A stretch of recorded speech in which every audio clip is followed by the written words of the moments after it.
Hi everyone, this is the video to go along with online work number 9. We are still solving equations with variables on both sides of the equal sign. In fact, that's what the entire unit is on. Today's equations will have fractions in them though, so really no big deal. You should be just fine with this. Let's say we have 3/4 x minus 8 equals 1/8 x plus 7. Put my line at the equal sign. And remember, I can't keep x's on both sides of the equal sign. I need to either get rid of the 3/4 x over here or the 1/8 x over there. Totally up to you. I'm going to get rid of that 1/8 x by subtracting 1/8 x from both sides. Now, if you have a fraction calculator, feel free to use it. You could download a fraction calculator onto your device if you need to. However, you don't really need a fraction calculator here. You know to add and subtract fractions, you just need a common denominator. So 3/4 is the same as 6/8. So I could really think of this as 6/8 x minus 1/8 x, which is 5/8 x. Bring down that minus 8. This is gone. And you have an equal 7 on the other side of the equal sign. Now I just have to get the x alone. So you can add 8 to both sides. That's going to be gone. You get 5/8 x equals 15. And remember, to get rid of that 5/8 that's being multiplied by x, I could just multiply by the reciprocal, 8/5. That would cancel out everything on this side. Multiply by 8/5 on this side. Now here you have a choice.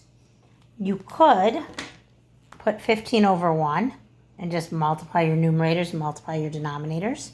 Or we could simplify that 5 and the 15. Divide them both by 5, make that a 1, make that a 3, multiply across. You get 24 over 1, which is 24.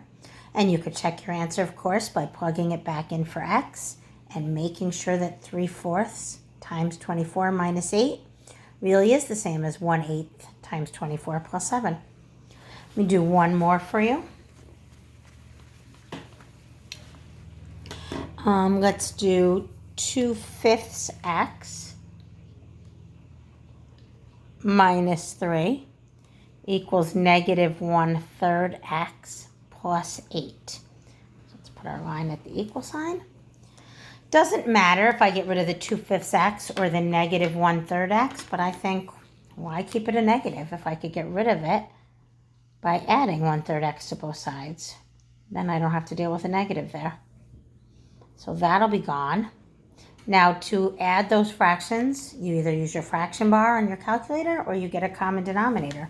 2/5 is the same as 6/15.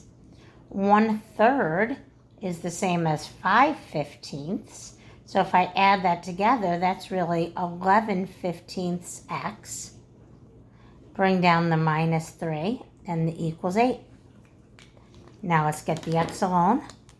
Add 3 to both sides.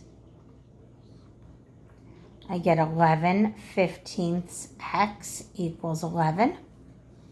And then get rid of that fraction by multiplying by the reciprocal, 15/11. That'll cancel everything out there. Multiply by 15/11 there. So again, remember that's 11 over 1. You could multiply straight across if you wanted to, but why not simplify those 11s? Divide them both by 11 and make them 1s. Then your math is really easy. X is just 15 or 15 over 1. I hope that helps with today's work. Let me know if you have any problems.